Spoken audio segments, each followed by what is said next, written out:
welcome back. Lewis from 2Faced here, back again breaking down some more contemporary technique. So if you're still stuck indoors and looking to improve your contemporary technique, this is a video for you. I know I don't need to keep reminding you all, but just in case you are new, please do make sure that you completed our warm-up video from our channel.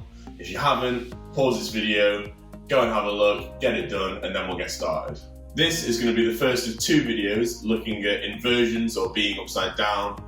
Getting used to being upside down or in unnatural orientations is a super useful skill, especially in partner work or in advanced choreography when you're flying through a huge range of different orientations. Being comfortable in these spaces is super important. In this video, we're going to be looking at some conditioning exercises for the forearms and the core and some basic examples of practicing being upside down. Before we get upside down, we're just going to spend a little bit of time warming up our wrists, opening up our forearms, trying to get everything nice and ready to be upside down. So just with the wrist, we're going to clasp our hands in front of us, interlocking our fingers, elbows nice and tucked in, and we're just going to roll our wrists forwards, really pushing for those large circles, trying to get every little bit of the wrist warm. We can speed this up a little bit. And reversing that circle, so coming back towards me now with that circle. Towards. Keep that going. And give the wrist a bit of a shake. Okay, so to stretch our wrists, we're going to place the backs of our hands down on the floor, thumbs facing out in front of us, and bring my weight slightly over, so I've got some weight in my wrist here. I'm just going to lean away from the wrist that I want to stretch. So for this side, lean into my left to stretch my right wrist, keeping my hand as flat as I can into the floor, really trying to feel that stretch all the way from the back of the wrist, all the way up into the forearms. I lean away, and we hold this. And switching over to the other side, so making sure that weight's nice and forward, leaning away from the wrist, trying to open up the backs of the wrist here. We hold. And once more back to the other side. Really trying our best to keep our hands relaxed, our fingers nice and extended, no tension. And once more back to the other side.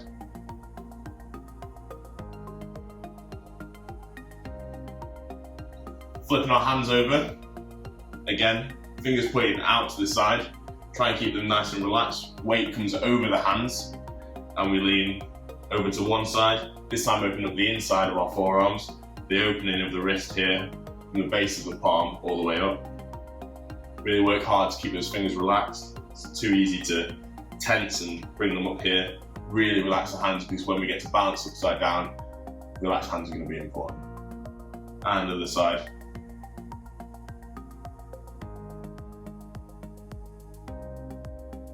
And other side.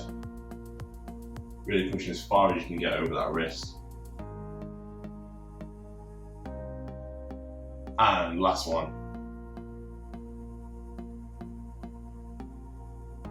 Fine, give your wrist a bit of a shake, and we'll move on to forearms. So for our forearms, we're going to work on this idea of stretching the fingers and flicking as much as we can. Really want to hear that sound of the fingers scraping against the inside of the palm. If you don't hear that, then you're probably not doing it hard enough. We're going to take 8 out in front of us, 8 out to the side, 4 in front of us, 4 out to the side, 2 in front, 2 out to the side, 2 in front, 2 out to the side, and then 4 counts of 1, 5, 7. Remembering from a very sort of clenched, tight place, really get that friction to open and to a nice stretch, strained position here. This is really going to work the forearms. Okay, with me? Here we go. And 1, 2, 3, 4, 5, 6, 7, 8. 1, 2, 3, 4, 5, 6, 7, 8. 1, 2, 3, 4. 1, 2, 3, 4. Twos, twos, again, twos, twos, ones. 1, 2, 3, 4. Nice. Give the forearms a bit of a shake, a bit of a stretch. We repeat the same thing, this time with our palms facing upwards. Here we go. And 1, 2, 3, 4, 5, 6, 7, 8.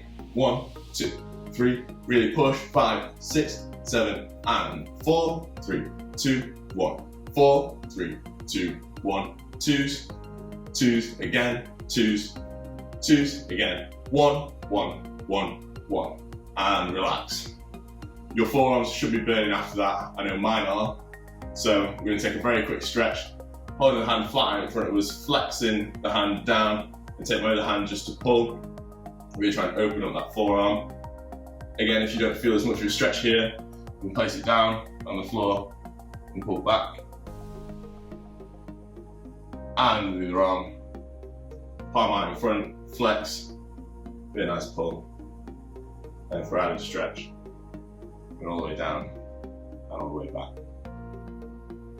Nice. Hopefully our forearms and our hands are a little bit more awake, a little bit more alive, and we'll look at getting upside down. The first inversion that we're going to look at is going to be a headstand. One of the most important things about a headstand is our base. So for that, we really want to be making triangles. So having both my hands shoulder width apart here, and then the point where I want to put my head is just in front so that I can create almost an equilateral triangle to balance on. If I'm too close, my point of balance is going to be too short and I'm going to find it really hard to stay upright. If I'm too far away, then the same thing, I'm going to be stretching my body out too far. So you really want to find a comfortable position, which is probably, I would say, about a hand and a half's width in front, and that's going to be the point where I'm going to put my head down. So once you're familiar with that idea of creating the triangle, the first thing we're going to do a little bit of conditioning just to get used to being upside down. I'm going to use my kitchen side, but any sort of flat wall is going to work for this. You know, back yourself up so my heels are almost against the wall, and place my hands shoulder width in front, and place my head on the floor. And the first thing we're going to do is just we're going to push up from our toes tucked into a downward dog position. So from here, my head goes down in my triangle, I'm going to push into downward dog. Once we're here, we're slowly going to begin walking the feet towards my hands to bring the pelvis up above my head and back out again. Once more, walking the pelvis up, up, up, pushing the feet and down. Last time, keeping those elbows nice and in, walking through the feet, push the pelvis up, up, up, up, up. Find that vertical alignment from the head to the pelvis and back down. Second exercise, help with the conditioning. From here, I'm going to use the wall, and this time I'm going to walk up the wall until I find a nice L shape. Again, finding that position with my pelvis all the way above my shoulders and my head, the point of contact on the floor, trying to create a nice straight line. We go back down into a downward dog. One more time, walking up the wall, bringing that pelvis up above our neck.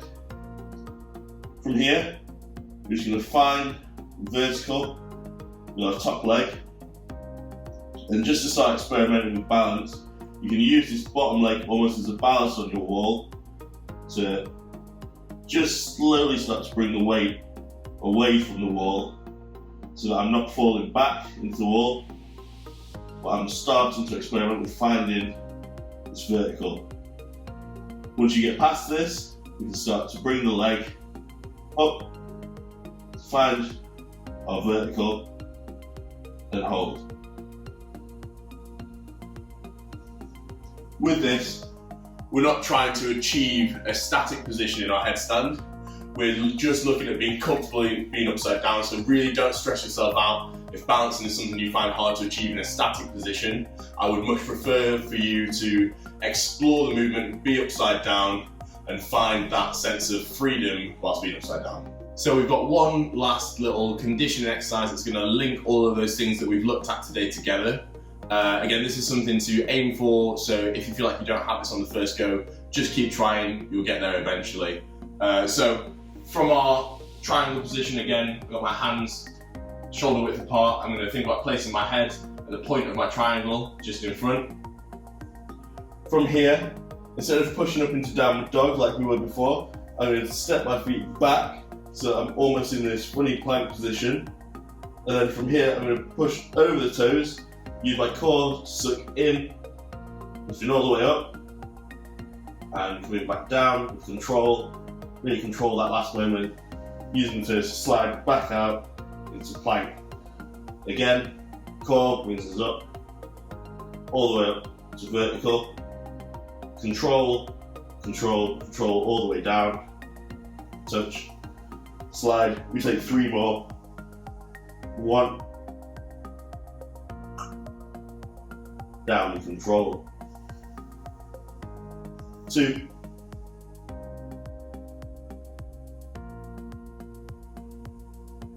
last one.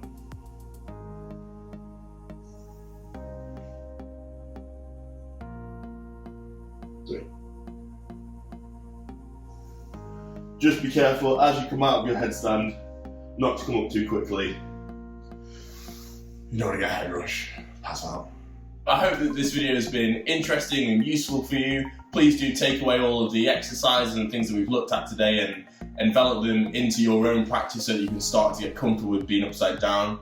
If you start to feel that headstands are becoming really easy and you feel very comfortable with that, you can start to experiment with different arm variations. For instance, having one elbow, one hand, or both hands behind the head as you're in your headstand, using the elbows as the basis of our triangles. If you do find something interesting, we would love to see it. Please do send a photo, send a video. You can find us at 2Faced Dance on all the social media platforms. Don't forget to like and subscribe, and I will see you next time.